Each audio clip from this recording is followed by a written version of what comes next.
Good morning out there, traders. It is February 12th, 2024, and welcome to the Apteros Daily Market Insight for the ES. Let's get into our recap here, and then we'll update our planning and levels for today.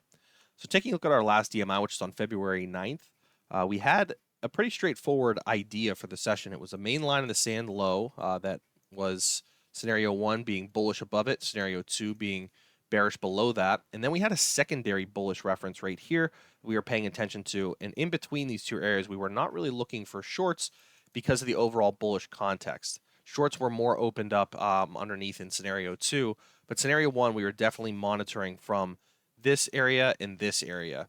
And what we ended up seeing in our session here, as we were planning and doing our prep, we were actually prepping right around here-ish, and then it started to shoot up on some news and go right into our first target area. And I had mentioned in the DMI that this was kind of a difficult situation for us because now moving forward, the recency of our trade idea was kind of going away. In other words, because we reached that target area, our trade ideas were getting a little less strong because we already reached that kind of capitulation type of top. In other words, we came up, we got there, and we rejected pretty swiftly from it. So it started to look like this particular rotation was going to be excess in our market. So we were looking for a deeper pullback heading into our session. Now, it doesn't change the fact that we were bullish. It doesn't change the what is picture. We stick with that as long as it holds up. And that's the real key for Friday's session. It was really just about sticking with our acceptance picture. As I said in the DMI, it's going to be about just sticking with that long scenario until it breaks down. We came right down into our bullish reference here, and we left it behind and never came back to test anything else.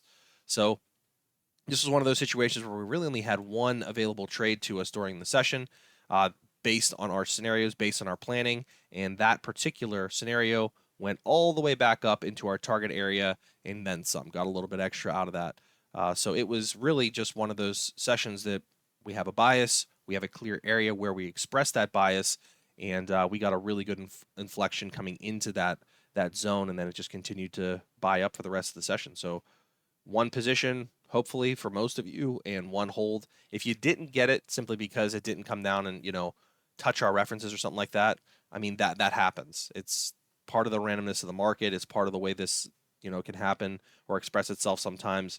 If your process says you wait for the actual interaction with the reference, that's fine. That's what your process tells you to do. So always stick with what your process says until you have some stats to change that process or back up a new course of action. All right. So that was Friday's DMI, really solid, long bias across the board from here straight up into our target area, and we've leveled out since then. And now we're just waiting to see what the market does next. So let's take a look at our updated planning for today. Okay, so here's the full landscape what we're looking at today.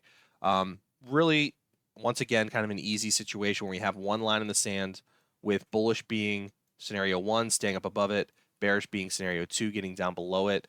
One of my main goals whenever I make these DMIs is to try to rank and distill our context down into one place.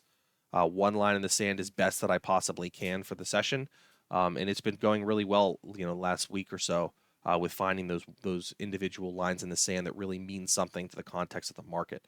So for today, we have that same situation. We have one line in the sand to really pay attention to. Right now, it's currently accepted bullish. We are out in that neutral reference that we had, on Friday. We're holding in that area right now.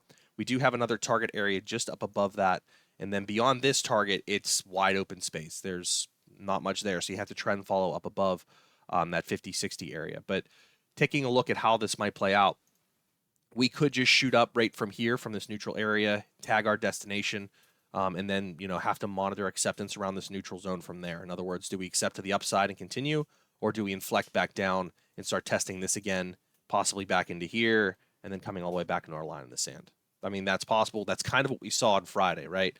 We saw that market go up, test our target, come all the way back to an area of interest before buying back up again. So that was kind of something that we were paying attention to on Friday as well. So we're in a similar spot today where we have a neutral reference here. The pullback could come down into our neutral reference here and then possibly back into our line in the sand zone, or we could just shoot right up to target, and then that would kind of be the main, idea for the early part of the session. Okay, from there, it just is about how this line in the sand interacts with price. With our list being here in scenario 1 being bullish, what we're mainly looking for, if we do pull back, is that inflection in this zone here heading up into this first neutral target, then a possible continuation back up into this area here. And then if we do break out and clear that out, heading up into that 50-60 zone would be kind of the overall expectation for scenario 1. This is the stretch target up above here, depending on how this plays out.